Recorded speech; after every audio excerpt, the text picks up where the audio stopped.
السلام علیکم ورحمۃ اللہ وبرکاتہ۔ امید کرتی ہوں تمام بہنیں خیر و عافیت سے ہوں گی، اور سب سے پہلے بہت شکریہ آپ سب کا کہ آپ سب نے اتنا ویٹ کیا۔ اللہ تعالیٰ آپ سب کو خوش و خرم رکھے۔ اور کیونکہ اب ریکارڈنگ کے علاوہ میرے پاس کوئی اور سورس ہے نہیں کہ جس کے تھرو میں آپ کو سمجھا سکوں، اور اس طرح ریکارڈنگ کے تھرو میں خود کو کمفرٹیبل فیل نہیں کرتی کہ میں اچھے سے سمجھا پا رہی ہوں یا نہیں،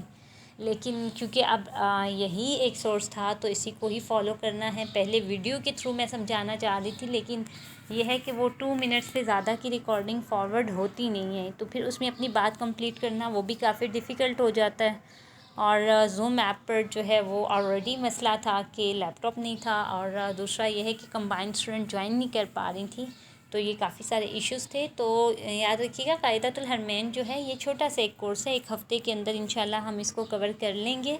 بیکاز کہ آپ سب الحمدللہ قرآن پاک کو پڑھ سکتی ہیں، اور آپ سب نے جو ہے قرآن پاک کو پڑھا ہوا بھی ہے، تجوید کا بھی آپ سب کو آئیڈیا ہے، تو یہ سمپل ایک یوں کہہ لیں ٹریننگ ہے۔ ویسے تو استاد جی جب خود ٹریننگ کرتے ہیں تو وہ 1 گھنٹہ یا 1.5 گھنٹہ اس کے اندر ہی یہ تمام کورس کمپلیٹ کروا دیتے ہیں، اور ٹریننگ کر لیتے ہیں کہ آپ نے چھوٹے بچوں کو، اسٹوڈنٹس مطلب جو نیو بچے آتے ہیں ان کو کس طرح سے ٹرین کرنا ہے کہ وہ کم وقت میں قرآن پاک کو سیکھ سکیں، یا پھر وہ خواتین جنہوں نے پہلے سے قرآن پاک ناظرہ کے ساتھ نہیں پڑھا ہوا، تو آپ ان کو آسان طریقے سے کس طرح سے پڑھا سکتی ہیں۔ تو یہ سارے رولز ہیں، اور اس کے اندر تجوید بھی، بس یہ ہے تجوید کا جو پارٹ ہے وہ بھی بہت کم ہے کہ آپ نے جسٹ حروف کی ادائیگی کو ٹھیک کرنا ہے، اور چھوٹے چھوٹے بیسک رولز جو ہیں وہ آپ نے بچوں کو بتا دینے ہیں، زیادہ اندر نہیں گھسانا کہ بیٹا تجوید اس طرح سے ہے، اس طرح ہے۔ ظاہر سی بات ہے جو بچہ بڑا ہوگا، یا جو آنٹی زیادہ لگن رکھیں گی، یا جو اسٹوڈنٹ زیادہ لگن رکھے گی، تو وہ مزید پھر اس کو سیکھنا شروع کر دے گی، لیکن ابتدائی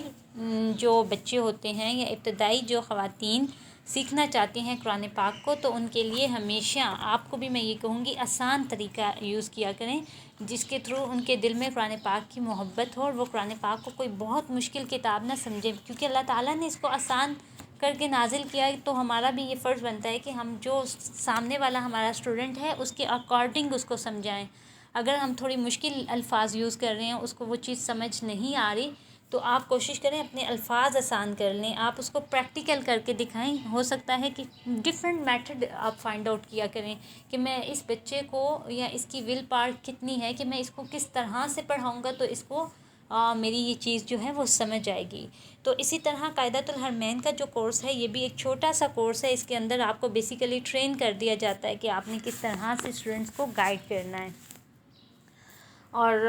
جس طرح سے بہت سارے مصنف ہیں انہوں نے اپنے اپنے قاعدے لکھے ہیں، نورانی قاعدہ ہے، یسرنا القرآن ہے، اور بھی بے شمار قاعدے ہیں، تو اسی طرح سے قاری صاحب نے بھی چھوٹی سی ایفرٹ کی ہے، اور انہوں نے بھی قاعدہ لکھا ہے۔ دیکھیں قاعدہ جو ہے جب ہم لکھتے ہیں، آپ بھی قاعدہ لکھ سکتی ہیں، میں بھی قاعدہ لکھ سکتی ہوں، تو قاعدے کا مطلب کیا ہوتا ہے کہ آپ قاعدے کو اتنا آسان یا اتنا پراپرلی بنا لیں کہ بچہ قرآن پاک پر آسانی سے پڑھ سکے۔ بیسیکلی قاعدے کا پرپز یہی ہوتا ہے کہ بچے کو قاعدے پر اتنا ٹرین کر دیا جائے کہ وہ قرآن پاک کو آسانی سے پڑھ لے۔ قاعدہ آپ کوئی بھی یوز کر لیں، کیونکہ تمام قاعدے کے اندر ہمیشہ بیسک چیزیں ہی ہوتی ہیں، مفردات ہوتے ہیں، مرکبات ہوتے ہیں، حرکات کی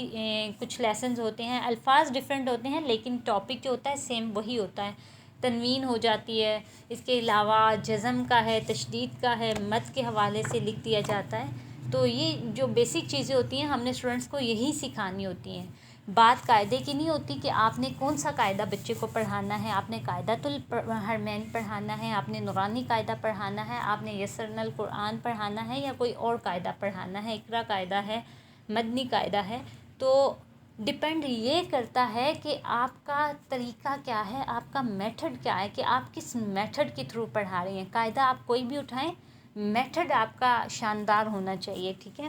تو یہی چیزیں قاعدۃ الحرمین کی کچھ چیزیں مجھے بہت اچھی لگی تھیں، جو کہ میں یہ چاہ رہی تھی کہ اگر آپ قاعدۃ الحرمین سے جو چیزیں سیکھ رہے ہیں وہ آپ نورانی قاعدہ پر بھی اپلائی کر سکتی ہیں۔ وہ آپ یسرنا القرآن، مدنی قاعدہ، اقرا قاعدہ، کوئی بھی قاعدہ پڑھا رہی ہیں، لیکن اگر آپ یہ والا طریقہ کار یوز کریں گی تو آپ کے اسٹوڈنٹس بہت جلدی ان چیزوں کو پک بھی کریں گے، اور بہت جلدی وہ قرآن پاک کو پڑھنا بھی شروع کر دیں گے، ٹھیک ہے۔ تو بات بھی کافی لمبی ہو رہی ہے، تو پہلا کیونکہ ہم نے کچھ لیسنز اس کے پڑھے تھے قاعدۃ الحرمین کے، کہ قاعدۃ الحرمین کو پڑھتے ہوئے یا پھر کوئی بھی قاعدہ جس کو آپ پڑھ رہے ہیں، تو پہلی بات تو یہ ہے کہ آپ نے بچوں کو بہت پیار سے پڑھانا ہے، کیونکہ بچے ہیں یا خواتین ہیں یا بچیاں ہیں، اگر آپ ان کو ڈانٹ ڈپٹ کریں گی تو اسکول کے ٹیچرز کی ڈانٹ ڈپٹ جو ہوتی ہے وہ برداشت کر لیتی ہیں، لیکن اگر قرآن پاک کے حوالے سے ہم کسی بچے کو تھوڑی سی بھی مار پیٹ کرتے ہیں تو وہ بچہ وہاں سے چلا جاتا ہے، یا وہ بچہ پھر قرآن پاک کی طرف راغب نہیں ہوتا، ٹھیک ہے۔ تو آپ نے بہت ہی پیار سے بچوں کو پڑھانا ہے، بچوں کے اندر مطلب جب آپ کے سامنے آپ کا اسٹوڈنٹ بیٹھا ہو تو اس کو ڈر نہیں ہونا چاہیے، مطلب ایک رسپیکٹ ہو، وہ خوشی سے آپ کی عزت کرے، وہ آپ سے ڈرے نہیں، مطلب وہ بیٹھا بھی ہوا ہے اور ادھر سے وہ کام بھی رہا ہے، اس سے الفاظ ادا نہیں ہو رہے، مطلب آپ نے بچے کو اتنا ڈرایا ہوا ہے، اتنا پریشر دیا ہوا ہے، تو ایسی چیز نہیں ہونی چاہیے، کیونکہ اگر یہ چیزیں بچے کے اندر ہوں گی تو وہ اس نے جو یاد کیا ہوگا یا جس طرح سے وہ ادائیگی کرنا چاہ رہا ہے تو وہ اس طرح سے نہیں کر پائے گا، ٹھیک ہے۔ پھر اس کے بعد آپ نے بچے سے یہ پوچھنا ہے کہ بیٹا آپ کو پہلے سے، کیونکہ قاعدے کی پہلی تختی ہمیشہ سیم ہوتی ہے حروف مفردات کی، الف با تا سا والی، تو بیٹا آپ کو یہ لیسن آتا ہے؟ کیونکہ اسکول کے اندر بھی تقریباً یہی چیز ہوتی ہے، پہلا لیسن ہمارا مفردات والا ہی ہوتا ہے، پڑھنے کا طریقہ تھوڑا سا ڈیفرنٹ ہوتا ہے، لیکن حروف تہجی ہی ہوتے ہیں اسکول کے اندر بھی پہلا لیسن جو ہوتا ہے، تو وہ بچہ آپ کو بتائے گا کہ ہاں مس مجھے کچھ آتا ہے، اور پھر آپ اس کو پہلے آپ اس سے سنیں کہ بیٹا پڑھو، کیسے پڑھنا ہے اس کو، تو وہ پڑھے گا، آپ اس کا کانفیڈنس چیک کریں کہ وہ کس طرح سے پڑھ رہے ہیں، یا پھر آپ اس کو دیکھیں کہ وہ اس کو میں کتنا جج کریں آپ اس کو کہ آپ اس کو کتنا لیسن دیں گی تو وہ بچہ ایزیلی اس کو اڈاپٹ کر لے گا، وہ ایزیلی اس کو یاد کر لے گا۔ تو پہلے تو آپ نے بچے کو کہنا ہے کہ وہ پڑھے، وہ پڑھ سکتا ہے تو بہت اچھی بات ہے، آپ نے خاموشی سے سننا ہے، آپ نے اس کی غلطیاں فائنڈ آؤٹ نہیں کرنی، کیونکہ ابھی آپ نے اس کو سکھایا نہیں ہے، جب آپ سکھائیں گی پھر آپ اس کی مسٹیک فائنڈ آؤٹ کریں گی، ٹھیک ہے۔ تو آپ نے کیا کرنا ہے، پہلے اسٹوڈنٹ سے سننا ہے، پھر اس کے بعد آپ نے فوراً اس کو پڑھانا نہیں ہے، بلکہ اپنی وہ جس ٹون میں پڑھ رہا ہے، الف بے تے سے، اگر وہ اس طرح سے پڑھ رہا ہے تو آپ نے اس کو پہلے ٹھہراؤ دلانا ہے کہ بیٹا پہلے آپ نے الف پڑھا ہے تو اب آپ تھوڑا سا رک کے سانس لیں، پھر آپ نے اگلا لفظ ادا کرنا ہے، ٹھیک ہے۔ پہلی پریکٹس آپ نے اس کو یہ کروانی ہے، اور یہ پریکٹس آپ کی قاعدے کی لیسن نمبر 1 سے ہوگی، اگر آپ یہاں پر اس کو یہ ٹھہراؤ نہیں دلوائیں گی تو وہ پھر آگے بھی اسی طرح تیزی سے اسپیڈ کے ساتھ پڑھیں گے اور الفاظ کو صحیح سے ادا نہیں کر سکیں گے، ٹھیک ہے۔ تو پھر اس کے بعد آپ نے کیا کرنا ہے کہ آپ اسٹوڈنٹ ٹھہراؤ کے ساتھ، پہلے دن آپ نے اس کو یہی لیسن دینا ہے کہ وہ جو پڑھ رہا ہے اس کو پڑھنے دیں، لیکن آپ اس کے سبق کے اندر ٹھہراؤ لائیں۔ اگلے دن آپ کے پاس بچہ آ رہا ہے یا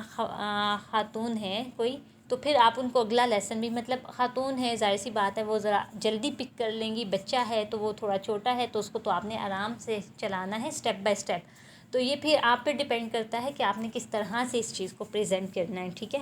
اس کے بعد آپ اگر بچے کو پہلا لیسن پڑھا رہے ہیں، فار ایگزامپل الف ہے، تو الف کے اندر آپ نے الف کو تقریباً صرف ایک بار پڑھا کے چھوڑ نہیں دینا کہ چلو بیٹا الف پڑھ لیا ہے تو بس کافی ہے، آپ نے اس الف کو 3 سے 4 بار بچے کو کہنا ہے کہ وہ آپ کے ساتھ ساتھ دہرائے، ٹھیک ہے، 3-4 بار آپ نے اس کو پڑھانا ہے، پھر اس کے بعد اس کو کہنا ہے کہ اب آپ خود پریکٹس کرو، اور اس کی فنگرز اوپن کر لیں، اور اس کو جب ایک بار الف پڑھے تو ایک فنگر پہ ہاتھ رکھے، پھر دوسری بار پڑھے تو دوسری پہ ہاتھ رکھے، مطلب ایٹ لیسٹ اس طرح سے وہ 10 بار اگر پڑھ لے گا تو اس کو وہ حرف بھی یاد ہو جائے گا، اور آپ نے اس کو بتانا ہے یہ دیکھو یہ بالکل سیدھی لائن ہے، یہ الف ہے، ٹھیک ہے۔ باقی آپ کی اپنی چوائس ہوگی کہ آپ اس کو کس طرح سے گائیڈ کر رہے ہیں، ٹھیک ہے۔ اور پھر اس کے بعد ٹھہراؤ کا ایک اور طریقہ جو کہ قاری صاحب اکثر یوز کرتے ہیں، وہ تسبیحات فاطمہ بہت یوز کرتے ہیں اس کے اندر، کہ فار ایگزامپل آپ نے اسٹوڈنٹ کو الف پڑھایا ہے، الف کے بعد با پڑھانا ہے، چاہے وہ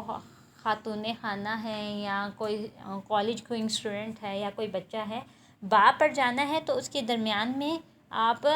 تسبیحات پڑھ لیں، سبحان اللہ، الحمد للہ، اللہ اکبر،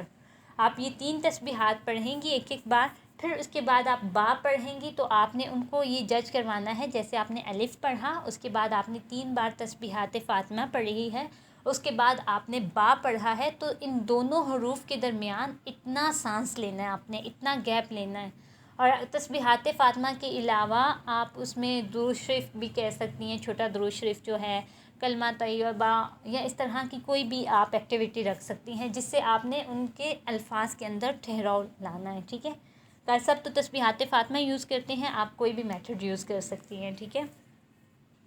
اور پھر اس کے بعد آپ نے تیسرا، پہلا تو آپ نے اس کے بچے کے لیسن کے اندر ٹھہراؤ لے آئے تختی نمبر 1 کے اندر۔ دوسرا، آپ نے اس کو ایک لفظ کو 3 سے 4 بار پڑھانا ہے، اور پھر اس کے بعد بچہ خود پریکٹس کرے گا، ٹھیک ہے۔ اور تیسرا آپ نے کیا کرنا ہے کہ اذان سٹارٹ ہو رہی ہے انشاءاللہ، تیسرا رول ہم پھر اسٹڈی کریں گے نیکسٹ لیکچر میں، ٹھیک ہے۔ جزاک اللہ۔